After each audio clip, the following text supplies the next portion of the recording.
नजरिया भी जानना बेहद जरूरी है। और Rajesh ji, in fact civil construction कंपनियों पर एक राय आपसे जानना चाहूंगी।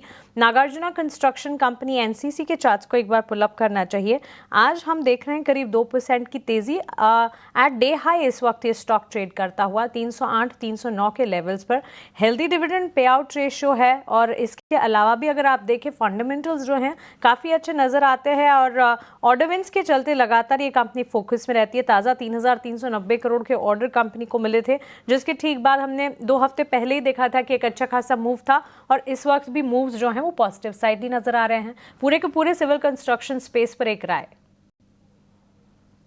कंस्ट्रक्शन स्पेस अब थोड़ा एक्साइटिंग होने वाला है, क्योंकि जिस तरीके से हमने देखा कि पहली छमाही में गवर्नमेंट केपेक्स कुछ खास रहा नहीं, जिस कारण से कई कंपनियों के नतीजे खराब आए, इंडस्ट्री हालत खराब थी।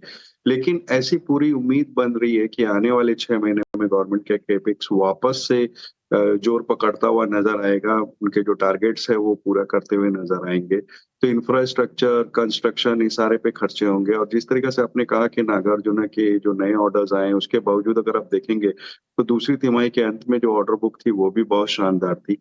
वैल्यूएशन अच्छे हैं और सबसे बड़ी बात इसमें होती है कि कंस्ट्रक्शन कंपनियों अगर हमें ऑर्डर बुक तो हो जाता है, बट एग्जीक्यूशन कैपेसिटीज किनकी है? अगर देखा जाए तो नागार्जुना की एग्जीक्यूशन कैपेबिलिटीज बहुत शानदार है। तो मुझे लगता है कि अगर कोई को मध्यम से लंबी अवधि का नजरिया हो तो वहां बिल्कुल नजर रखनी चाहिए। लेकिन पहली पसंद इस पूरे स्पेस में अगर किसी को देखना हो तो मेरे हिसाब से दिग्गज कंपनी है, लार्सन ही होगी।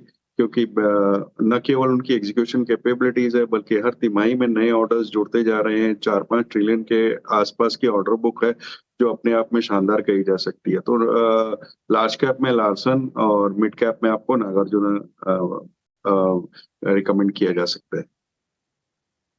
बिल्कुल इस स्पेस का लीडर है और इस पर तो नज़र रखनी है। और एनसीसी के चार्ट्स भी काफ़ी पॉजिटिव लग रहे हैं और अब फंडामेंटली भी स्टॉक में जो है हमारे एक्सपर्ट की मोहर लगती हुई दिखी है। एक और स्टॉक त्रिवेणी टरबाइन, हेवी इलेक्ट्रिकल इक्विपमेंट से जुड़ा हुआ ये स्पेस और मजबूती के साथ आज के सत्र में स्टॉक में भी ट्रेड नजर आ रहा है। नीलेश, आपसे एक राय जानना चाहिए। ऑलमोस्ट डेट फ्री है कंपनी, सालाना आधार पर ना कैगर बेसिस 20-21% के रिटर्न्स भी दे जाती है और स्टॉक जो है पिछले एक महीने के चार्ट्स भी अगर निकाल कर देखेंगे काफ़ी बढ़िया एक्शन है।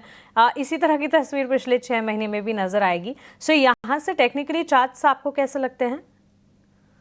बिल्कुल मानसी, देखिए काफी बेहतरीन चार्ट स्ट्रक्चर है। यहाँ पर लगातार अपट्रेंड में ये स्टॉक रहा है। अभी भी अगर हम देखें तो यहाँ पर एक कंसोलिडेशन के बाद ब्रेकआउट की तैयारी हो रही है।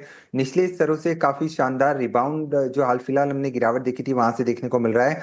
अब स्ट्रक्चर तो ये इंडिकेट कर रहा है कि यहाँ से स्टॉक अपने नए रिकॉर्ड हाई की तरफ जाता हुआ नजर आ सकता है। जो प्रीवियस स्विंग हाई बना था 882 के आसपास का, वो ब्रेक हो सकता है।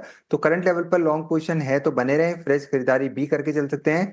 775 780 के आसपास का इमीडिएट सपोर्ट है तो वहां पे स्टॉप लॉस रखना होगा। एंड थोड़े से पोजीशन लिहाज से यहाँ पे देखें तो 845 से लेके 880 तक की अपसाइड हमें यहाँ पे देखने को मिल सकती है।